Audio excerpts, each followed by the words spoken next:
नमस्कार मित्रांनो, आज आपण पाहणार आहोत की मुस्लिम पतीच्या मृत्यूनंतर त्याच्या पत्नीला संपत्तीत किती हिस्सा मिळतो। मोठ्या प्रमाणात अशी अफवा असते की मुस्लिम पत्नीला त्याच्या पतीच्या संपत्तीत कोणताही हक्क नसतो, परंतु असे नाही। मुस्लिम पत्नीला सुद्धा तिच्या पतीच्या संपत्तीत अधिकार आहे, पण ते किती अधिकार आहेत? समान अधिकार आहेत की 25% अधिकार आहेत की 12.5% अधिकार आहेत? हे सगळंच त्या ठिकाणी आजच्या व्हिडिओमध्ये पाहणार आहोत। व्हिडिओला जुळून राहा। ही जी माहिती आहे ते आपण मुस्लिम वैयक्तिक कायदा 1937 मधून त्या ठिकाणी घेतलेली आहे आणि ही त्या ठिकाणी माहिती कायदेशीर आहे, त्यामुळे व्हिडिओ पूर्ण पहा।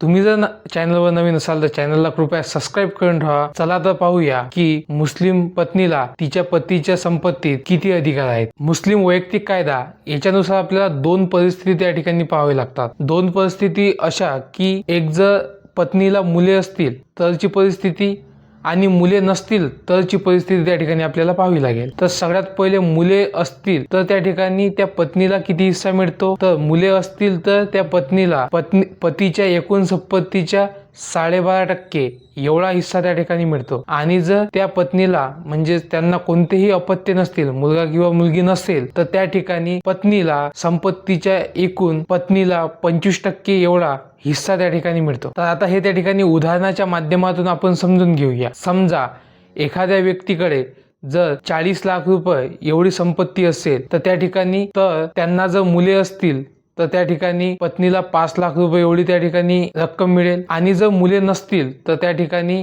25% म्हणजेच त्या ठिकाणी 10 लाख रुपये एवढी रक्कम त्या ठिकाणी मिळेल। जर आता एकापेक्षा जास्त पत्नी असेल तर त्या ठिकाणी त्या पत्नींना किती हिस्सा मिळतो?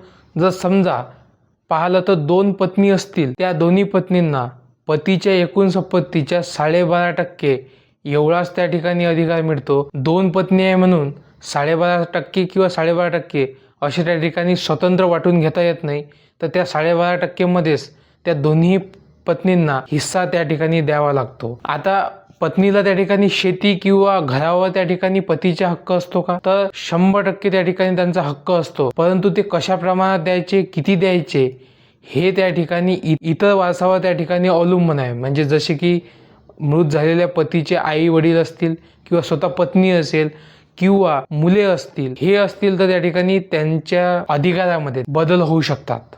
यावरून असे लक्षात येते की जे काही अफवा फैलतात की मुस्लिम कायद्याप्रमाणे त्या ठिकाणी पत्नीला सुद्धा हिस्सा मिळतो आणि जर त्यामध्ये फक्त 2 परिस्थिती आपल्याला समजून घ्यावी लागते। एक जर मुले असतील तर आणि मुले नसतील तर। मुले असतील तर त्या ठिकाणी 12.5% एवढा हिस्सा त्या ठिकाणी मिळतो आणि मुले नसतील तर त्या ठिकाणी 25% एवढा हिस्सा मुस्लिम कायद्याप्रमाणे मिळतो। तर अशी पद्धतीची होती माहिती। व्हिडिओ आवडल्यास लाईक करा, इतरांपर्यंत सुद्धा शेअर करा आणि चॅनलवर नवीन असाल तर कृपया चॅनलला सबस्क्राईब करून ठेवा। धन्यवाद।